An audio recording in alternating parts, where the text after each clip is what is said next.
आपने full cash में 820 लाख की एक लैम्बोर्गिनी कार खरीदी और सिस्टम ने उल्टा आपको बहुत ज्यादा पैसे खर्च करने की वजह से 1640 लाख का एक्स्ट्रा बोनस दे दिया। अपने अकाउंट में 8 अंकों का बैलेंस देखकर आप सीधे हाईचेंग के सबसे बिग बैंक पहुंचे और वहां 2 करोड़ कैश जमा करने को कहा, पर काउंटर पर बैठी महिला कर्मचारी ने आपको कोई पागल समझ लिया। तुमने कितना कहा? काउंटर मैनेजर ने अचानक सिर उठाया। उसका चेहरा हैरानी से भरा था, जैसे वह किसी धोखेबाज को देख रही हो। आपने बेबसी से अपनी बात दोहराई। 2 करोड़ जमा करने हैं। अगर तुम इसे हैंडल नहीं कर सकती तो अपने सीनियर को बुलाओ। यह सुनकर उस महिला मैनेजर ने एक अजीब हंसी हंसते हुए कहा, छोटे भाई, ये बैंक है, कोई बच्चों के खेलने की जगह नहीं है। आपका सब्र टूट गया। आपने जोर से टेबल पर हाथ मारा। उस भयंकर आवाज से सबका ध्यान आपकी तरफ आ गया। काउंटर मैनेजर आपके इस कदम से सहम गई और कांपती आवाज में बोली, यह क्या बदतमीजी है? पुलिस बुलाऊं क्या? आपने ठंडी हंसी हंसते हुए कहा, बुलाओ पुलिस। देखता हूँ पुलिस तुम्हारी बात मानती है या मेरी। मैं यहाँ पैसे जमा करने आया हूँ और तुम्हारा बर्ताव इतना खराब है कि तुम काम करने से मना कर रही हो। सोचो पुलिस क्या करेगी। तभी बैंक के सुरक्षाकर्मी वहां आ गए। आपने सीधे उनके कप्तान से कहा,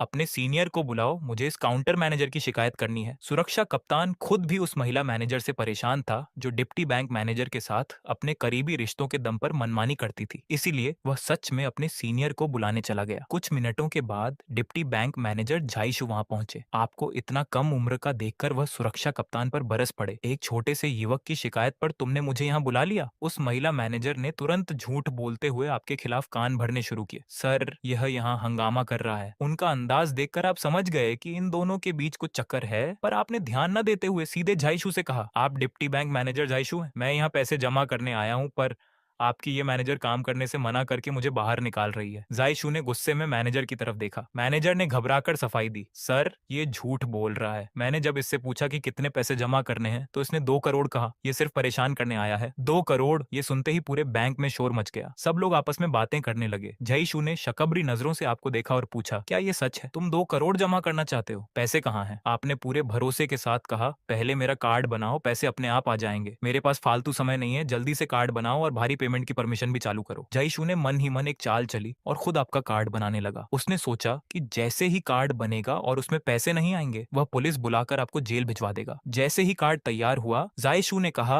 अब अपना वादा पूरा करो। आपने मन में सिस्टम से कहा, सिस्टम, पूरा कैश निकालो। सिर्फ 2 सेकंड में सिस्टम का मैसेज आया कि काम हो गया। आपके चेहरे पर एक मुस्कान आ गई। आपने जायशु से कहा, चेक करो, शायद 2140 लाख आ चुके हैं। जायशु ने बिना मन के सिस्टम को रिफ्रेश किया, पर जैसे ही उसने स्क्रीन पर इतने सारे जीरो देखे, उसके होश उड़ गए। ये तो सच में 2140 लाख हैं। पूरे बैंक में सन्नाटा छा गया। सब लोग आपको जलन और हैरानी से देखने लगे। जायशु का बर्ताव तुरंत बदल गया। वह हाथ जोड़कर माफी मांगने लगा, अरे सर, हमसे बहुत बड़ी भूल हो गई, कृपया हमें माफ करें। आपने हाथ के इशारे से उसे शांत किया और अपने कार्ड पर बिना सीमा के पेमेंट की परमिशन मांगी। साथ ही भरोसा दिया कि इस अकाउंट में पैसे और बढ़ते जाएंगे। जायशु ने तुरंत सिर हिलाकर आपकी हर बात मान ली। आखिर आप उसके लिए कुबेर का खजाना जो थे। आप जाने के लिए घूमे, पर तभी आपको कुछ याद आया। आपने जयशु से कहा, वैसे मेरी उस शिकायत का क्या हुआ? यह सुनते ही वह महिला काउंटर मैनेजर तुरंत आपके पैरों में गिर गई और रोने लगी। जायशु समझ गया कि अब क्या करना है। अपने खास रिश्ते को किनारे रखकर उसने सबके सामने चिल्लाकर कहा, शु, तुमने अपने काम में लापरवाही की है और बैंक का नाम खराब किया है। मैं तुम्हें अभी नौकरी से निकालता हूँ। वह महिला रोती बिलखती रही, पर 2 सुरक्षा कर्मियों ने उसे उठाकर बाहर कर दिया। इस सब के बाद आप डिप्टी बैंक मैनेजर के सलाम लेते हुए शान से बैंक से बाहर आ गए। कौन सोच सकता था कि सिर्फ 3 दिन पहले तक आप एक आम से इंसान थे जो अपनी प्रेमिका के लिए एक फोन खरीदने के लिए 40 डिग्री की भयंकर गर्मी में पार्ट टाइम काम कर रहा था। जब आपने अपनी 3 महीने की मेहनत से खरीदा हुआ 4999 रुपए का नया स्वदेशी फोन उसे दिया, तो उसके चेहरे का रंग उड़ गया। चंग युए ने अपना मुंह बनाया और नफरत से बोली, शेनहाओ, मैंने तुमसे कहा था कि मुझे एप्पल का फोन चाहिए, ये बेकार सा स्वदेशी फोन नहीं। आप हैरान रह गए और उसे समझाने की कोशिश करने लगे कि ये बहुत अच्छा फोन है, पर उसने आपकी एक न सुनी। उसका पत्थरीला चेहरा देखकर आपको स्कूल के वो दिन याद आए जब वह आपके साथ अपना नाश्ता शेयर करती थी। आपका दिल पिघल गया और आपने कहा, ठीक है, मैं इसे बदल लाता हूँ। पर जैसे ही आप पलटे, एक महंगी BMW 325 कार वहां आकर रुकी। उसमें से सोंगकाई नाम का एक अमीर बाप का बेटा बाहर आया। आपको लगा कि आपकी प्रेमिका आपके लिए वफादार है, पर अगले ही पल जो हुआ उसने आपके होश उड़ा दिए। सोंगकाई आगे बढ़ा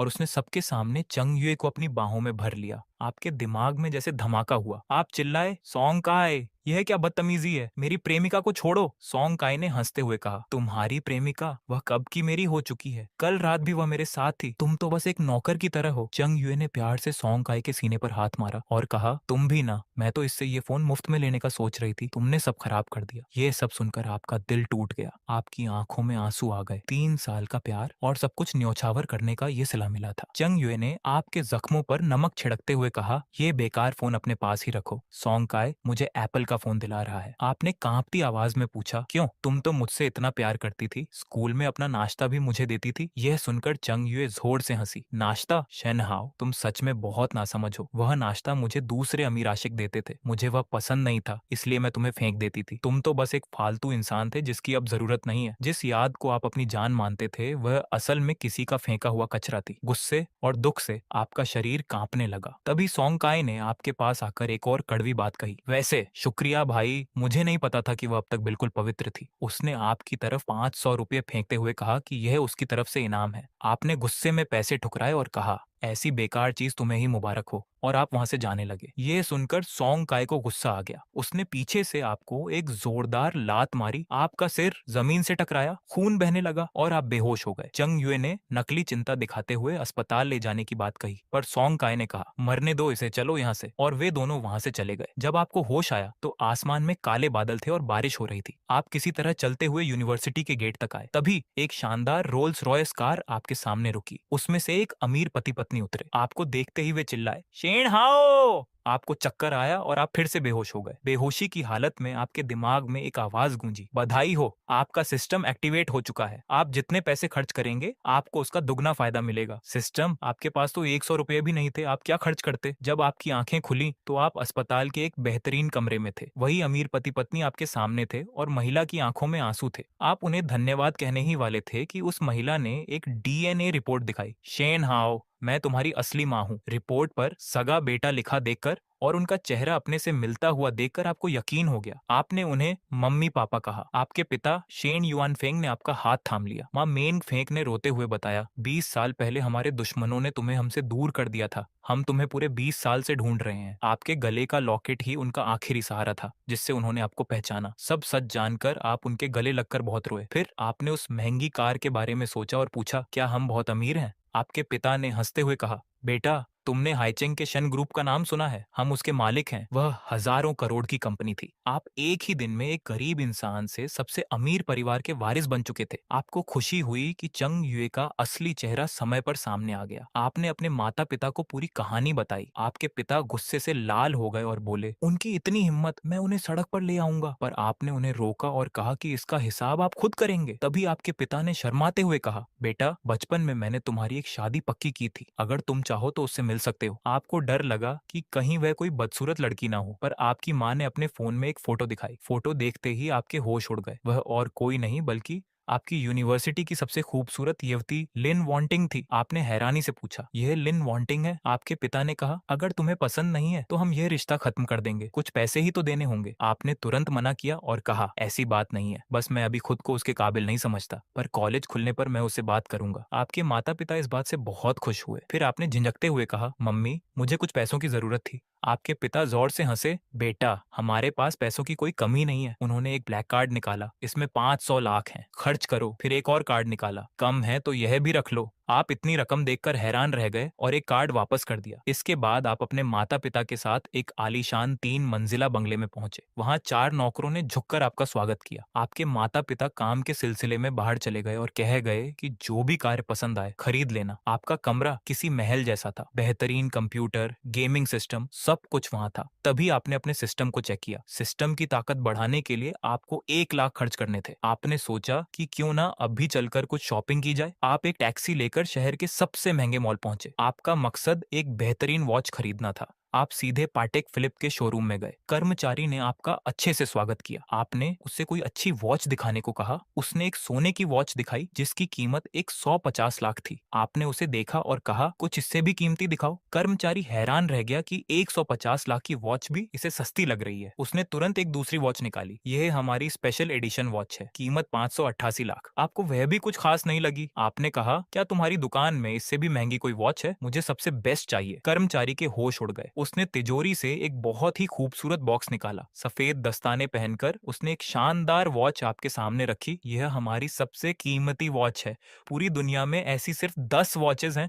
इसकी कीमत 1980 लाख है। वह वॉच सच में बहुत खूबसूरत थी। आपने उसे पहनकर देखा और कहा, ठीक है, इसे पैक कर दो, मैं इस कार्ड से पेमेंट करूंगा। जब पेमेंट का मैसेज आया तब जाकर उस कर्मचारी को यकीन हुआ। पर आप यहीं नहीं रुके। आपने एक और 30 लाख की वॉच भी साथ में पैक करवा ली। जब आप हाथ में कीमती गिफ्ट बैग लेकर और कलाई पर नई वॉच पहनकर दुकान से बाहर आए तो सामने आपको कोई जाना पहचाना चेहरा नजर आया, शेन हाओ। तभी वहां अचानक आपकी पूर्व प्रेमिका की 2 सहेलियां जोयू और तियनचिंग आ गईं। सच में बहुत खराब किस्मत थी। आपने अपने चेहरे पर गुस्सा दिखाया। आपका उनसे बात करने का बिल्कुल मन नहीं था, इसीलिए आपने उन पर ध्यान नहीं दिया और घूमने लगे। पर वे दोनों तुरंत गुस्से में आ गईं और भागकर आपका रास्ता रोक लिया। जाओ यू ने हैरानी से चिल्लाते हुए कहा, शेन हाओ, तुम्हारी इतनी हिम्मत कि तुम हमें देखकर भी अनदेखा कर रहे हो। आप शांत रहे और ठंडी आवाज में बोले, मैंने सुन लिया। पर उससे क्या? तियनचिंग का गुस्सा बढ़ गया और उसकी उंगलियां कांपने लगीं। तुमने सुन लिया, फिर भी तुम जा रहे हो। आपका सब्र अब खत्म हो चुका था। क्या तुम दोनों बीमार हो? तुमने आवाज दी तो क्या मुझे जवाब देना ही होगा? तुम्हारी हैसियत ही क्या है? जाओ यू ने तुरंत अपनी आखिरी चाल चली। शेन हाओ, तुम हमसे बदतमीजी कर रहे हो। देखना, मैं अभी चंग युए को सब बताती हूँ। आपका फालतू बात करने का मन नहीं था, पर वे दोनों दीवार की तरह सामने खड़ी थीं। आपने कहा, अच्छा इंसान रास्ते से हट जाता है, हटो यहाँ से। तभी जाओ यू की नजर किसी चुंबक की तरह सीधे आपकी कलाई पर जाकर रुक गई। वह जोर से चिल्लाई, पटेक फिलिप। शेन हाओ,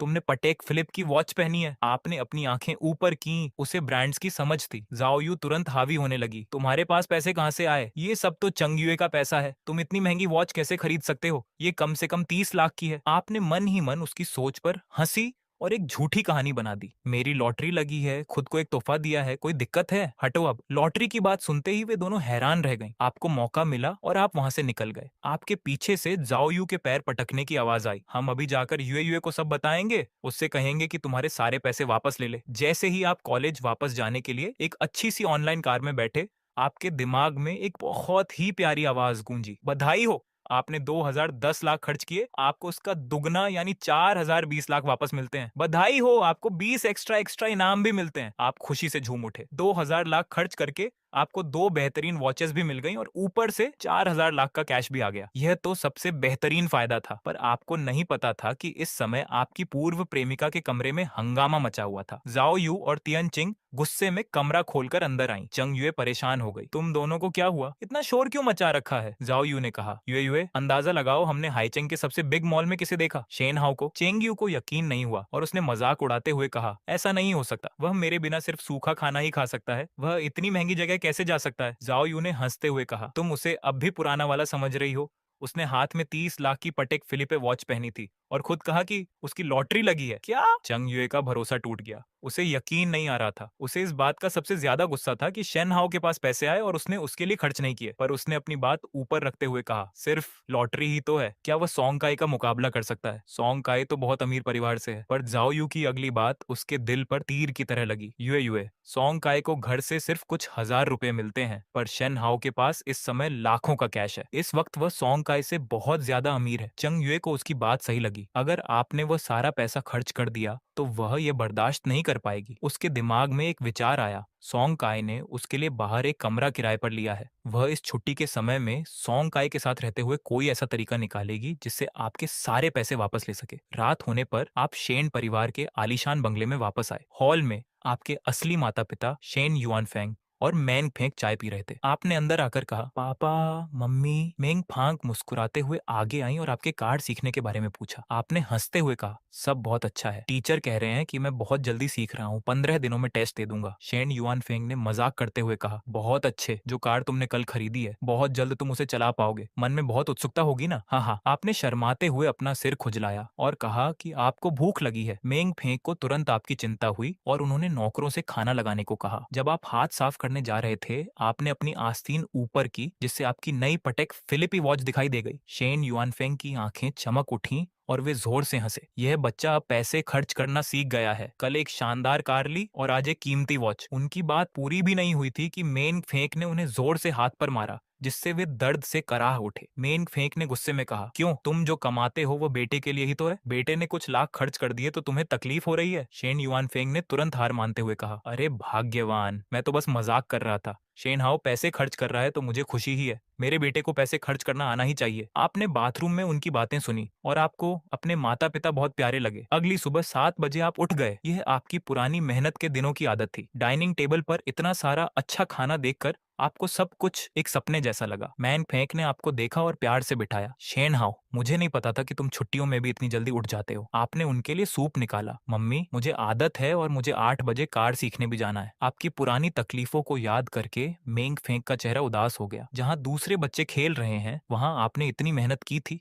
उन्होंने अपने बैग से एक सुनहरे रंग का कार्ड निकाला और आपके हाथ में दे दिया। शेन हाओ, ये हमारे शेन ग्रुप का स्पेशल कार्ड है। उन्होंने समझाया, पूरे देश में हमारे जितने भी मॉल या होटल्स हैं, वहां तुम इस कार्ड से सब कुछ मुफ्त में ले सकते हो। इन छुट्टियों का मजा लो। हम जो भी कमाते हैं वो तुम्हारे लिए ही तो है। तुम हमारे इकलौते बेटे हो। कार्ड पर अपने परिवार का नाम देखकर आपको बहुत अच्छा लगा। हालांकि आपके पास सिस्टम था और आपको मुफ्त की जरूरत नहीं थी, फिर भी आपने उनका प्यार स्वीकार किया। आपने कार चलाने के लिए ड्राइवर ले जाने से मना कर दिया, क्योंकि आप ऑनलाइन सबसे महंगी कार बुक करते थे, जिससे सिस्टम का कैश बैक का फायदा मिलता था। दोपहर को कार सीखने के बाद आपको भूख लगी तो आपके मन में विचार आया कि क्यों ना अपने ही होटल में चला जाए। वहां खर्च करने से आपके परिवार का भी फायदा होगा और आपको डबल कैश भी मिलेगा। आप तुरंत शहर के सबसे आलीशान ग्रैंड हयात होटल पहुंचे। जैसे ही आप होटल के अंदर गए और काउंटर की तरफ बढ़ने लगे, आपको सामने 2 जाने पहचाने चेहरे दिखे। आपके मन में थोड़ी सी नफरत आई, पर आप शांत रहे। चंग युए अब आपके लिए कोई मायने नहीं रखती थी। आप उनके पीछे लाइन में खड़े हो गए और उनकी बातें आपके कानों में पड़ी। चंग युए सोंग काय की बाहों में थी और शिकायत कर रही थी कि उसे उस सस्ते किराए के कमरे में नहीं जाना,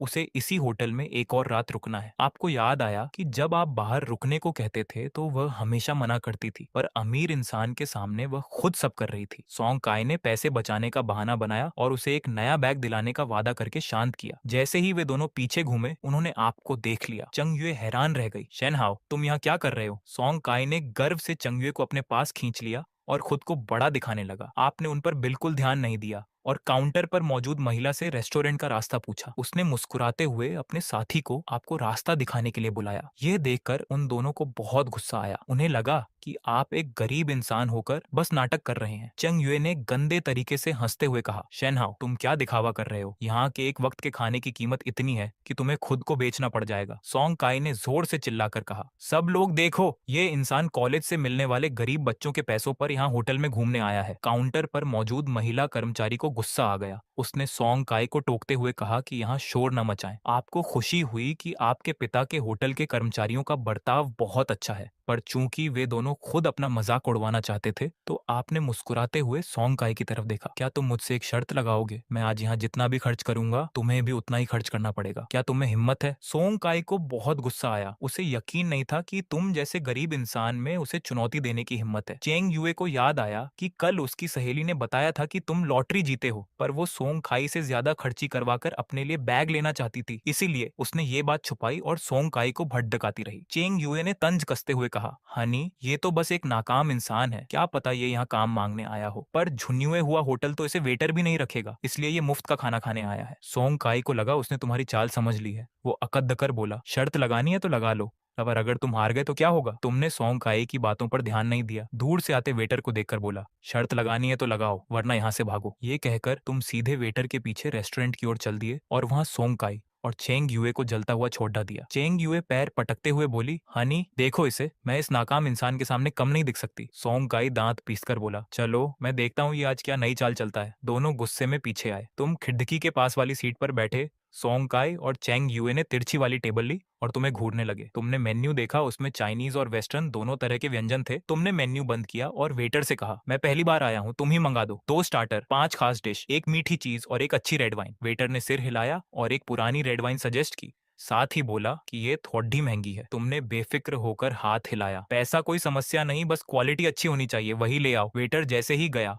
सोंग काय ने तुरंत दूसरे वेटर को बुलाया और तुम्हारी तरफ इशारा करके बोला, जो उस टेबल पर आया है वही सब मुझे भी चाहिए। तुमने ये सब सुना और मन में मुस्कुराए, सोचा ये काफी नहीं है। अगले ही पल तुमने आवाज तेज करते हुए वेटर को बुलाया, हाँ आज रात मैं यहीं रुक रहा हूँ, मुझे सबसे महंगे वाला प्रेसिडेंट स्वीट दे दो। ठप! सोंग काई ने टेबल पर हाथ मारा और चिल्लाया, शेन हाओ क्या पागल हो गए हो? पता है एक रात का कितना पैसा लगता है? 10 लाख। तुम अपनी पूरी लाइफ बेच दो तो भी नहीं भर पाओगे। तुमने मासूमियत से हाथ फैलाए, मैं कमरा बुक कर रहा हूँ, तुम्हें क्या तकलीफ है? हिम्मत है तो तुम भी करो, नहीं तो हार मानकर निकल लो। वेटर ने भी सोंग काई को चेतावनी दी कि वो तमाशा न करे वरना गार्ड बुलाने पड़ देंगे। सोंग काई का चेहरा गुस्से से लाल हो गया, पर चेंग युए ने आग में घी डाला, हनी 10 लाख ही तो है, तुम्हारे पास करोड़ों की संपत्ति है, तुम इस नाकाम इंसान से कैसे हार सकते हो? सोंग काई ने दांत पीसे, सोचा उसे अपनी बचत का पैसा इस्तेमाल करना ही होगा। वो वेटर से बोला, वेटर मुझे भी प्रेसिडेंट स्वीट चाहिए, एक रात के लिए। सोंग काई को ऐसे परेशान देखकर तुम्हें बहुत मजा आया, पर ये तो बस शुरुआत थी। आधे घंटे बाद खाना मेज पर आने लगा। Australian lobster, king crab, black abalone से पूरी मेज भर गई। तुम बहुत भूखे थे, तुमने खाना शुरू कर दिया। सामने बैठे सोंग काई ने जब अपनी मेज पर इतनी महंगी चीजें देखी तो उसका शरीर कांपने लगा। सिर्फ एक किंग क्रैब 8,888 का था, ये पूरी मेज कम से कम 50 से 60 हजार की थी। वो चिल्लाया, शेन हाओ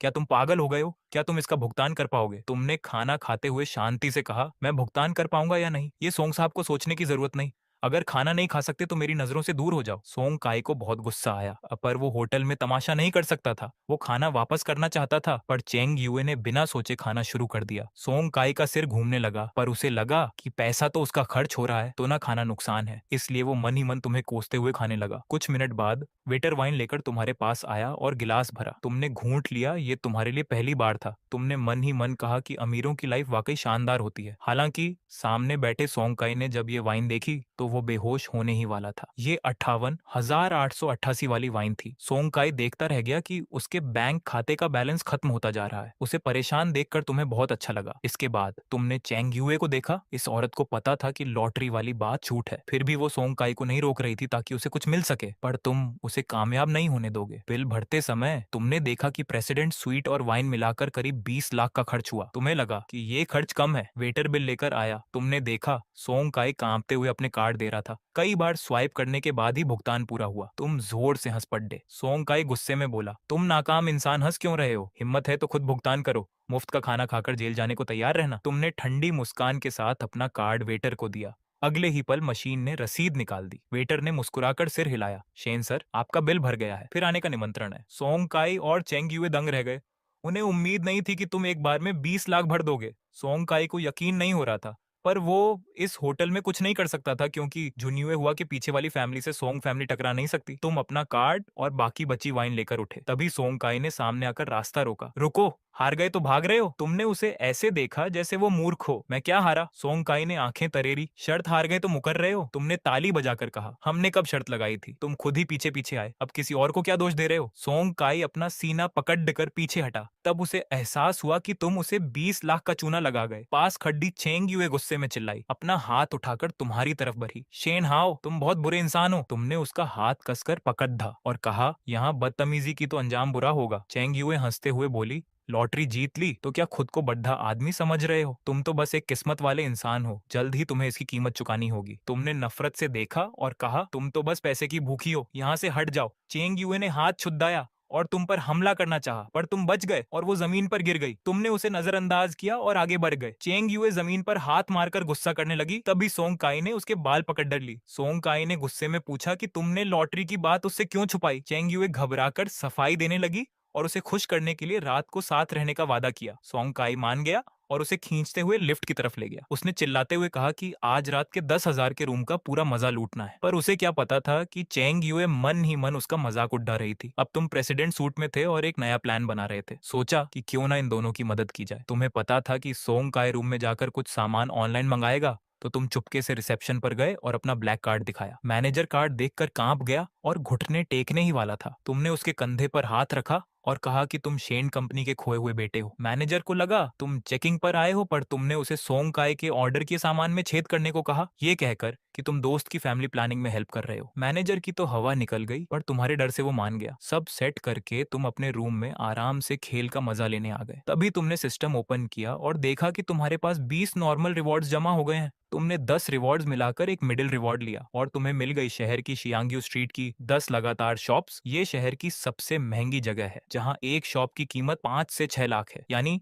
अब बिना कुछ किए हर साल 5 लाख की कमाई फिक्स। तभी मैनेजर का मैसेज आया कि काम हो गया है। तुमने खिड़की के बाहर देखकर एक फीकी हंसी दी। इसके बाद तुमने फिर से रिवॉर्ड्स को मिलाया, पर इस बार सिर्फ 10 पॉइंट मिले। तुमने वो पॉइंट्स अपनी बॉडी पर खर्च किए और तुम्हें एक अलग ही ताकत महसूस होने लगी। तुम अब आसानी से कई लोगों को सबक सिखा सकते थे। जैसे ही होटल के बाहर निकले, फिर से सोंगकाई और चेंग युए मिल गए। चेंग युए का चेहरा लाल था और सोंगकाई बहुत थका हुआ लग रहा था। तुम्हें सब समझ आ गया। सोंगकाई ने तुम्हें देखते ही चिढ़ाना शुरू किया और कहा कि तुम्हारी गर्लफ्रेंड अब उसके साथ है। तुमने मन में सोचा पर बाहर से दुखी होने का नाटक किया। सोंगकाई और खुश हो गया और चेंग युए को चूम कर तुम्हें चिढ़ाया। सोंगकाई चिल्लाया, शेन हाओ, तुम तो बस एक लूजर हो। तुम गुस्से का नाटक करते हुए उसकी तरफ बढ़े। सोंगकाई को लगा तुम मारने आ रहे हो तो पीछे हट गया, पर तुमने उसका हाथ पकड़ डाकर जोर से दबाया और कहा, बधाई हो, तुम दोनों को बहुत सारा प्यार। ये कहकर तुम टैक्सी में बैठ गए और वो दोनों हैरान रह गए कि तुम्हारा बहुत सारा प्यार कहने का क्या मतलब था। आधे घंटे बाद तुम शियांग्यू स्ट्रीट पहुंचे। तुम्हारे बैग में 10 शॉप्स के पेपर थे। तुमने देखा कि सभी शॉप्स की लीज खत्म हो गई थी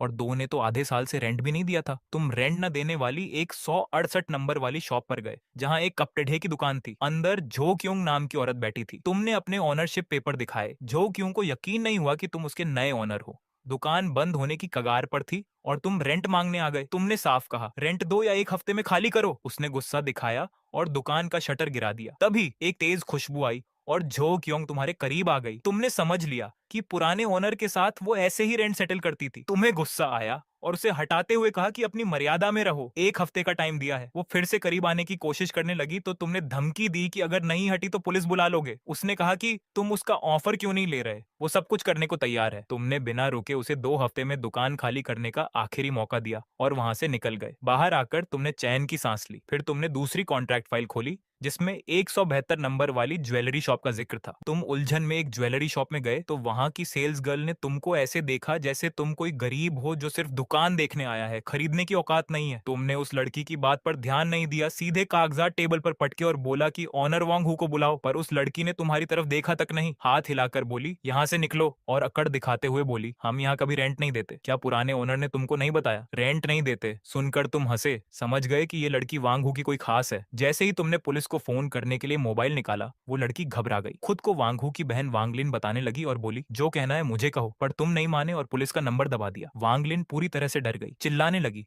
रुको रुको, मैं अभी अपने भाई को बुलाती हूँ। कॉल काटने के बाद वांगलिन को फिर से हिम्मत आ गई। वो ताना मारते हुए धमकी देने लगी, छोटे स्मार्ट लड़के, मेरा भाई अभी आ रहा है, कहीं ऐसा ना हो कि शक्ल बिगड़ जाए और बीवी ना मिले। 15 मिनट बाद 5-6 हट्टे कट्टे लोग गुस्से में दुकान में घुस आए। जो लीडर था वो बहुत भारी भरकम और खूंखार था। तुम समझ गए कि पुराने ओनर शायद इन लोगों से डरकर ही भाग गए थे और ये लोग अंदर आते ही दुकान का शटर नीचे कर दिए। तुम हैरान थे, रेंट वसूलने आओ तो हर कोई शटर ही क्यों गिराता है। वांग हू ने तुमको ऊपर से नीचे देखा, धुआं उड़ाते हुए बोला, छोटे, मैं कभी दुकान का रेंट नहीं देता। अगर अपनी भलाई चाहते हो तो आज ही दुकान मेरे नाम कर दो, वरना यहाँ से चलकर बाहर नहीं जा पाओगे। तुम हंस पड़े, आज के जमाने में भी ऐसे गुंडे। तुमने मोबाइल निकाला और ठंडे दिमाग से पूछा, पुलिस से डर नहीं लगता? वांग हू जोर से हंसा और अक्कड़ते हुए बोला कि पुलिस में उसकी जान पहचान है, पुलिस आएगी भी तो बस मामला रफा दफा कर देगी। उसने तुम्हारी फैमिली को भी धमकी दी। ये सुनकर तुमको हंसी आ गई। तुम अपनी नई ताकत को टेस्ट करना चाहते थे। तुमने उसे उकसाया, तो वांग हू भाई बहुत बड़े डॉन हो, क्या तुम्हें बदला लेने का डर नहीं है? वांग हू ने और नफरत से कहा, एक छोटी सी दुकान के लिए क्या नाटक कर रहे हो? मुझे दे दो, आगे से मैं तुमको प्रोटेक्ट करूंगा। तुम्हारा सब्र खत्म हो गया। तुमने फोन निकाला और बोला, रेंट दो वरना अभी पुलिस को बुलाता हूँ। वांग हू गुस्से से पागल हो गया, अपना हाथ उठाया और तुम्हारे चेहरे पर जोर से थप्पड़ मारने की कोशिश की। सब हंस रहे थे और सोच रहे थे कि तुम अभी पिटकर गिर जाओगे, पर अगले ही सेकंड तुमने उसका हाथ हवा में ही रोक लिया और उसे मरोड़ दिया। वांग हू दर्द से चिल्लाते हुए जमीन पर घुटने के बल बैठ गया। आसपास के गुंडे हैरान थे कि उनका बॉस ताकत में एक यंग लड़के से हार गया। वांग हू दर्द से पसीने में नहा गया था। वो चिल्लाया, कमीने, सब क्या देख रहे हो, इसे मारो। फिर 4 और गुंडे तुम पर टूट पड़े। तुमने वांग हू को लात मारी, वो सीधा अलमारी से जाकर टकराया और कांच के टुकड़ों से उसका सिर खून से भर गया। वांगलिन डर के मारे चीखने लगी। तुम्हारे पास फाइटिंग का एक्सपीरियंस नहीं था, पर सिस्टम ने तुम्हारी बॉडी को इतना पावरफुल बना दिया था कि तुम आसानी से उनका सामना कर रहे थे। बस कुछ ही मिनटों में वो चारों जमीन पर पड़े थे। तुम नफरत से वांग हू के पास गए और अपना पैर उसके चेहरे पर रख दिया। बोले, भाई अभी तो बहुत ताकत दिखा रहे थे, अब क्या हुआ? वांग हू की हेकड़ी निकल गई थी। वो माफी मांगने लगा, भाई मुझसे गलती हो गई, मैं पैसे देता हूँ। अब कभी रेंट नहीं रोकूंगा और तुम्हारी फैमिली को कभी परेशान नहीं करूंगा। तुम हंसे। ये इंसान चन युएनफेंग और मेंगफांग को धमकी देने के लायक भी नहीं है। मेरी फैमिली को छूने की हिम्मत। वांग हु पसीने से भीग गया था। उसे समझ आ गया कि तुम्हारी बैकग्राउंड बहुत पावरफुल है। वो डर के मारे बोला, अब ऐसा नहीं करूंगा, मैं डबल रेंट दूंगा, साल का 1 मिलियन चलेगा। तुमने लात हटाई, काउंटर पर जाकर एग्रीमेंट निकाला, साइन करो। मुझे तुम्हारे पैसों की जरूरत नहीं है, साइन करके मुझे और भी दुकानें खाली करानी है। वांग हु कांपते हुए उठा, एग्रीमेंट साइन किया, तुरंत तुम्हारा वीचैट ऐड किया और 500,000 ट्रांसफर कर दिए। जाने से पहले वांग हु जख्म पकड़कर झुक गया। चैनगे, अब इस गली में कोई तुम्हें परेशान करेगा तो मैं उसे खुद देख लूंगा। आज से तुम मेरे बड़े भाई हो। तुमने फालतू बात नहीं की, बस सिर हिलाया और बाहर निकल गए। वांग लिन ने वांग हु से शिकायत की, भाई तुम सच में कैसे लुट गए? वो सिर्फ थोड़ा सा स्मार्ट है, उसमें कोई टैलेंट नहीं है। वांग हु ने उसे एक थप्पड़ जड़ दिया। क्या दिमाग खराब है तुम्हारा? इतनी कम उम्र में श्यांगयू कमर्शियल स्ट्रीट में इतनी सारी दुकानें हैं, क्या वो कोई आम इंसान हो सकता है? वांग लिन ने गाल पकड़ा और उसकी आंखें चमक उठी। तो क्या मैं उसे इंप्रेस कर सकती हूँ? वो स्मार्ट भी है और अमीर भी। वांग हु हंसा, अपनी शक्ल देखी है, वो तुम्हें क्यों भाव देगा? तुम बदसूरत हो या तुम्हारा दिमाग काम नहीं करता? तुम दुकान से बाहर आए तो देखा आसपास की दुकानों वाले भी डर गए थे। तुमने अपने पास मौजूद पेपर्स देखे और पाया कि आसपास की सारी दुकानें तुम्हारी हैं, तो तुम सीधे दूसरी दुकान में घुस गए। एक को सबक सिखाने के बाद बाकी का काम आसान हो गया। बाकी की 8 दुकानों के ओनर ने बिना किसी नाटक के रेंट एग्रीमेंट साइन कर लिया। जो 2 सबसे मुश्किल दुकानें थीं, वो तुमने पहले ही हैंडल कर ली थी। वापस कार में बैठकर आज की 5 मिलियन की कमाई देखकर तुम बहुत खुश थे। सोचा था बार में जाकर खूब पैसे खर्च करूंगा, क्योंकि पैसा खर्च करना ही पैसा कमाना है। पर मम्मी पापा के साथ डिनर का वादा याद आया तो कैंसिल कर दिया। शाम को 6 बजे घर पहुंचे तो देखा चेन युएनफंग और मेंगफंग घर पर नहीं थे। तुमने घर के मैनेजर से पूछा, लू आंटी, मम्मी पापा आज नहीं आए क्या? लू आंटी ने बताया कि ओनर और मैडम की अचानक बाहर की कंपनी के साथ मीटिंग थी। उन्होंने कहा है कि तुम खाना खा लो। तुमने सिर हिलाया। आखिर अमीर घर का पैसा मेहनत से आता है, कोई शॉर्टकट नहीं है। ये सोचकर तुम्हें लगा कि सिस्टम मिलने के बाद तुम तो बस लेटे लेटे पैसे छाप रहे हो, पर अगले ही पल तुम सोच में पड़ गए। मजाक है क्या? पैसे खर्च करना भी तो काम है, क्या ये आसान है? सिस्टम की आवाज तुम्हारे दिमाग में गूंजी, होस्ट तुम्हारा सोचना सही है, पैसा बर्बाद करना बहुत थकाने वाला काम है, तो जी जान से पैसा खर्च करते रहो। तुम्हें लगा नहीं था कि सिस्टम तुम्हारे इस आइडिया को सपोर्ट करेगा, पर अब तुम्हारे पास एक नई टेंशन थी। अब आपके पास नई उलझन है। कार और वॉच तो ले ली, क्या अब घर लेना चाहिए? लेकिन आपको तो हॉस्टल में रहना पसंद है और अपने दोस्तों के साथ घूमना फिरना अच्छा लगता है। जब आप सोच रहे थे तभी लुआ आंटी खाना ले आई। साहब, खाना तैयार है। आपने मेन गेट की तरफ देखा और मना कर दिया। नहीं, मैं मम्मी पापा का इंतजार करूंगा, आंटी ने समझाया। साहब और मैडम कब आएंगे पता नहीं, पर आपने कहा कोई बात नहीं, मैं यहीं इंतजार करूंगा। लुआ आंटी हैरान रह गई और अंदर चली गई। बाकी नौकर खाना खा रहे थे। एक ने पूछा, लुआ दीदी क्या हुआ? आंटी ने आह भरी, साहब बहुत समझदार है, मम्मी पापा ने खाना खाने को कहा, फिर भी इंतजार कर रहे हैं। पता नहीं कितने दुख देखे हैं इसने। नौकरों को लगा कि आप सच में बहुत अच्छे हैं। तभी आपका फोन बजा। ये आपके दोस्त रो काई का था। ये क्यों फोन कर रहा है? आपने फोन उठाया तो दूसरी तरफ तेज म्यूजिक सुनाई दिया। हाओ, आज बाहर चलें, कुछ लड़कियां मिलवाता हूँ। आपको समझ आ गया कि रो काई पब में है। रो काई आपका हाई स्कूल का दोस्त है। वह पढ़ाई में कमजोर था और एक सामान्य कॉलेज में है। आप काम में व्यस्त थे तो बातचीत कम हुई। सच तो ये है कि आपको पब बार जैसे जगह पसंद नहीं। पहले भी सिर्फ चेंगयू के बिल भरने जाते थे, लेकिन अब आपको ख्याल आया कि पब तो बहुत महंगी जगह है, यहाँ पैसे खर्च करने का मौका कैसे छोड़ सकते हैं? आपने तुरंत हाँ बोल दिया। ठीक है काई, पता भेज दे, मैं आ रहा हूँ। फोन रखा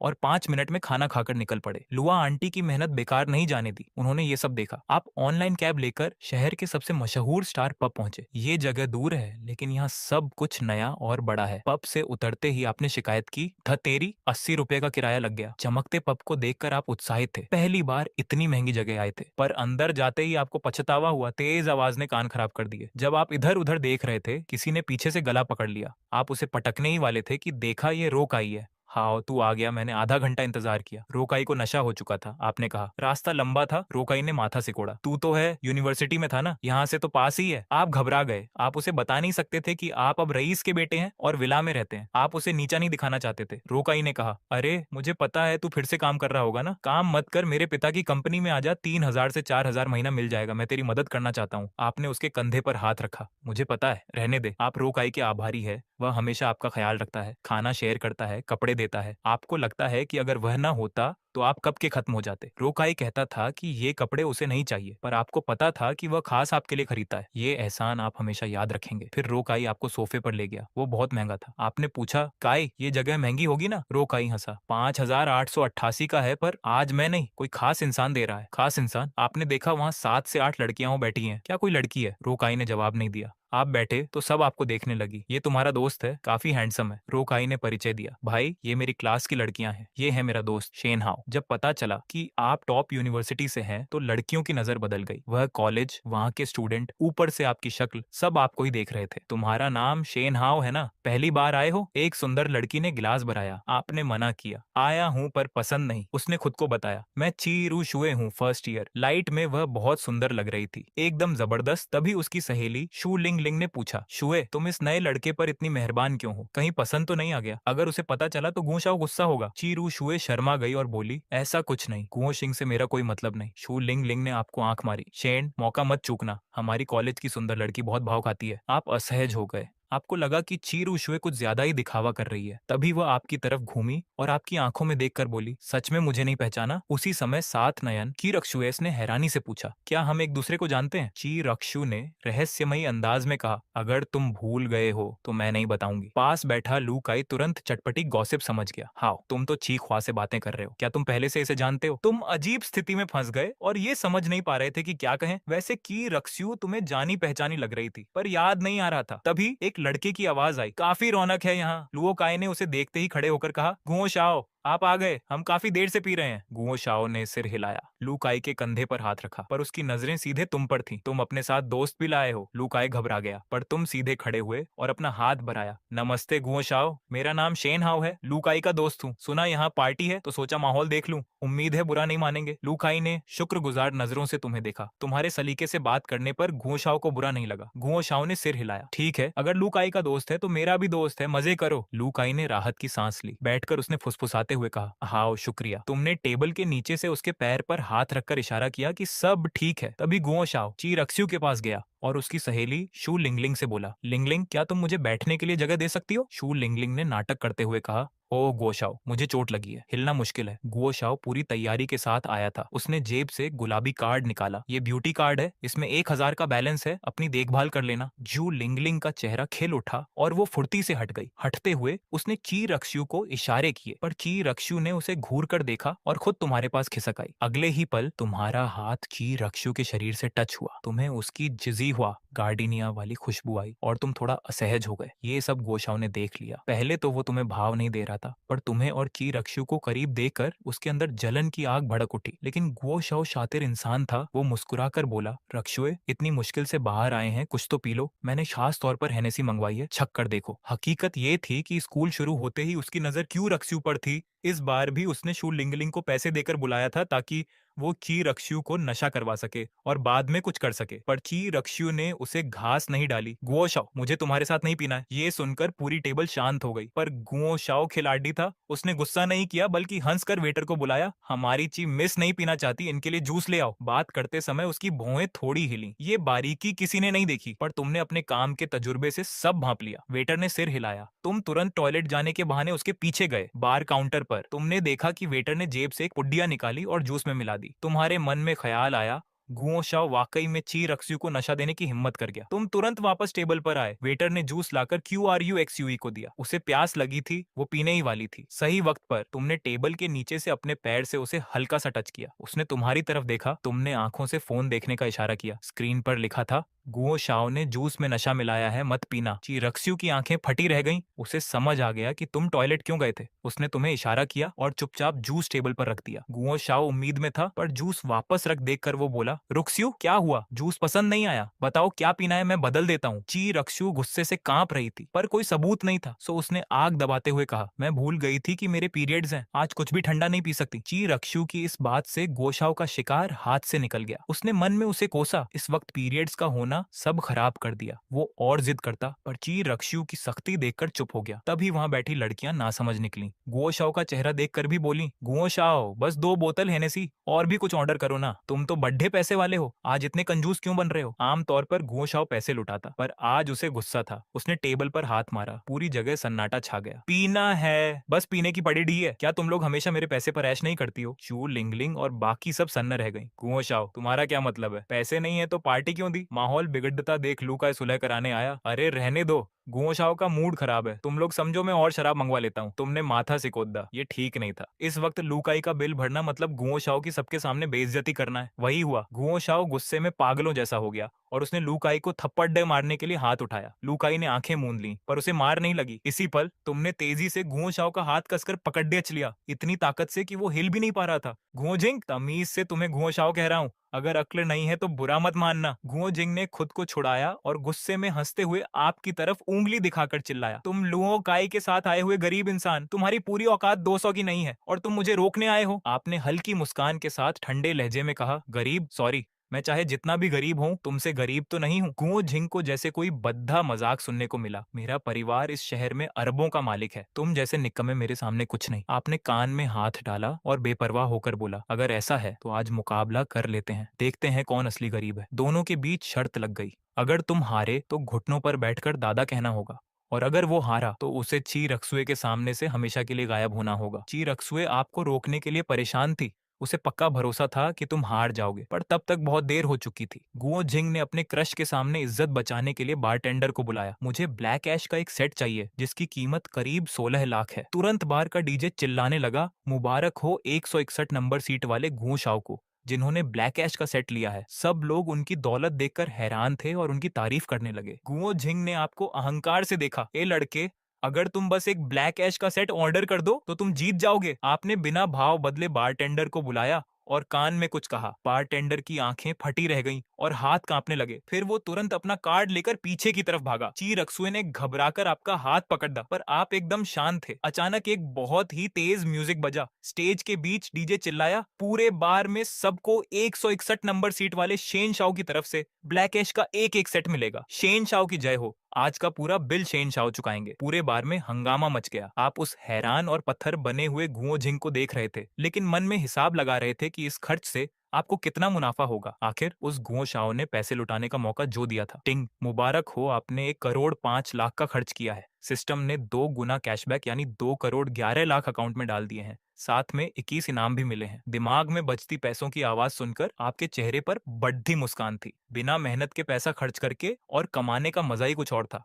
वहीं दूसरी तरफ अभी तक अकदने वाला गुओ झिंग सबके ताने सुनकर दुम दबाकर वहां से भाग गया। अभी आप थोड़ा आराम ही करना चाह रहे थे कि पास की टेबल पर बैठी कुछ अमीर लड़कियां भूखे भेड़ियों की तरह आप पर टूट पड़ी। शेन शाओ, आप कौन से फरिश्ते हो, इतने कूल कैसे हो सकते हो? शेन शाओ, क्या आपका परिवार माइनिंग का काम करता है? क्या आप एक और गर्लफ्रेंड बनाने में इंटरेस्टेड है? उनकी खुशबू से आपका दम घुटने लगा था। तभी ची रक्सुए ने आगे आकर आपको बचा लिया। सब हटो यहाँ से, यहाँ ड्रामा मत करो। कॉलेज की सबसे खूबसूरत लड़की का रौब देखकर सब पीछे हट गई, क्योंकि उनके पास ची रक्सुए का मुकाबला करने की औकात नहीं थी। तभी आपने देखा कि आपका बेस्ट फ्रेंड लुओ काई थोड़ा सहमा हुआ खड़ा है, यहाँ तक कि आपको शेन शाओ कह रहा है। आपने उसके कंधे पर हाथ रखा और महसूस किया कि वो कांप रहा है। काय, तुम मेरे भाई हो, आगे मेरे साथ रहना, पक्का तुम्हारे पिता से ज्यादा नाम कमाओगे। लुओ काई वहीं खड्डा रह गया और उसकी आंखें भर आईं। उसने तुरंत ड्रिंक उठाई और लड़कियों को आपके पुराने किस्से सुनाने लगा। आप सर हिलाते हुए 16 लाख की ब्लैक ऐश ड्रिंक पी रहे थे। तभी कान के पास खुशबू आई, आज रात मुझे फिर से बचाने के लिए शुक्रिया। ची रक्सुए आपके पास आकर खड़ी थी। आप अचानक घूमे और दोनों की नाक आपस में टकरा गई। हवा थम सी गई और आप एक दूसरे की धड़कन सुन सकते थे। ची रक्सुए को शर्माते हुए और आंखें बंद करते हुए देखकर आपने थूक निकला और बस किस करने ही वाले थे, तभी एक जोरदार आवाज आई और कांच की बोतल आपके टेबल पर आकर गिरी। एक मोटा आदमी जिसके चेहरे पर बड़ा सा कट का निशान था